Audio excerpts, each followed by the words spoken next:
Dear students, today we will discuss about the seventh chapter. The name of your chapter is division. Division. What is the meaning of division? Division का मतलब होता है divide करना. ठीक है, किसी चीज़ को बांटना. Rahul bought 10 chocolates. He distributed these chocolates equally among his 5 friends. So each friend got 2 chocolates. तो हम इस कंसेप्ट से समझेंगे कि डिवीज़न क्या होती है. देखो, जो राहुल है उसने 10 चॉकलेट्स खरीदी एंड उसने वो अपनी चॉकलेट 5 फ्रेंड्स के अमंग डिस्ट्रीब्यूट कर दी. ठीक है, 5 फ्रेंड्स में वो चॉकलेट्स बांट दी. तो हर फ्रेंड को कितनी चॉकलेट्स आएगी?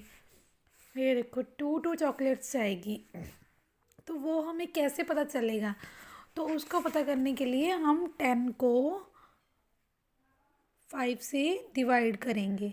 ठीक है, 10 को 5 से डिवाइड करेंगे. ये जो साइन होता है, ये वाला, ये साइन होता है डिवाइड का.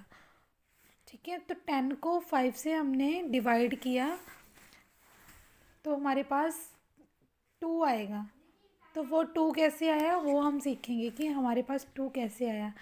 तो डिवाइड करने के लिए हम 10 को सेंटर में लिखेंगे एंड 5 को बाहर वाली साइड जिससे हमने डिवाइड करना है.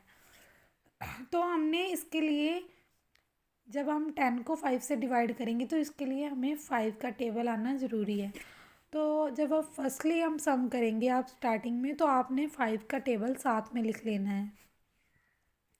ठीक है, जैसे हमने 5 का टेबल साथ में लिख लिया तो अभी हमने देखना है कि 5 के टेबल में जो हमारे पास 10 है वो आ रहे हैं या नहीं.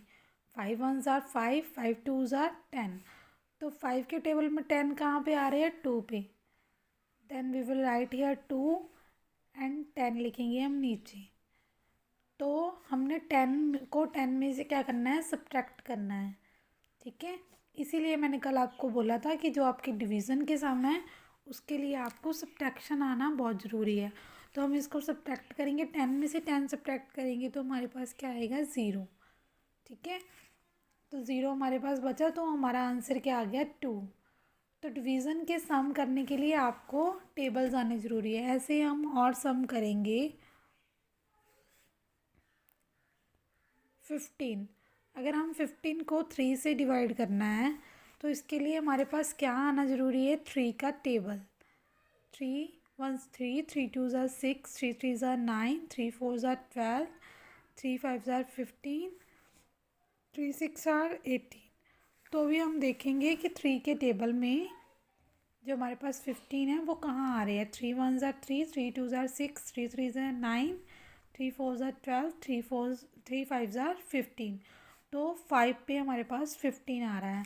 देन आंसर में हम 5 यहाँ पे लिखेंगे. यहाँ पे भी लिख सकते हैं और टॉप पे भी लिख सकते हैं. ठीक है, 3 5s are 15. तो हमारे पास 15 को 3 से डिवाइड करके आंसर क्या आएगा? 5. ठीक है, 15 डिवाइडेड बाई 3, आंसर आया हमारा 5. ओके, ऐसे ही जो हमारे 7.1 के सम है उसमें भी क्या है? Divide by equal distribution and fill up the boxes and blanks.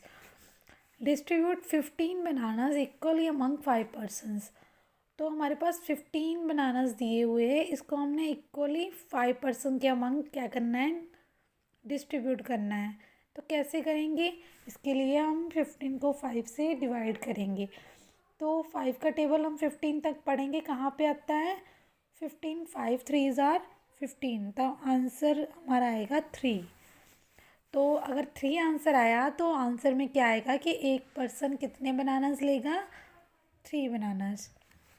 Next is distribute 12 pencils equally among 4 boys. हमें उन्होंने 12 पेंसिल्स दी हुई है, 12 पेंसिलें दी हैं और हमने 4 बॉयज़ के अमंग उनको बांटना है. ठीक है, जैसे आपके पास 12 पेंसिल्स हो तो अगर आपने 4 के बीच में बांटना है तो आप डायरेक्टली कैसे पता लगाओगे? 12 को 4 से डिवाइड करके. 12 को 4 से डिवाइड करने के लिए हम देखेंगे कि 4 के टेबल में 12 आते हैं. बिल्कुल आते हैं. 4 1s are 4, 4 2s are 8, 4 3s are 12. तो इसका आंसर भी हमारे पास 3 आएगा. ओके, तो एक वाई को कितनी पेंसिल्स आएगी? 3 पेंसिल्स। तो 7.1 ऐसे ही आपने फिल कर लेनी है। और जब भी आप डिवाइड के सम करोगे तो उसके लिए आपको मल्टीप्लाई के सम आने बहुत ज़रूरी है। Thank you.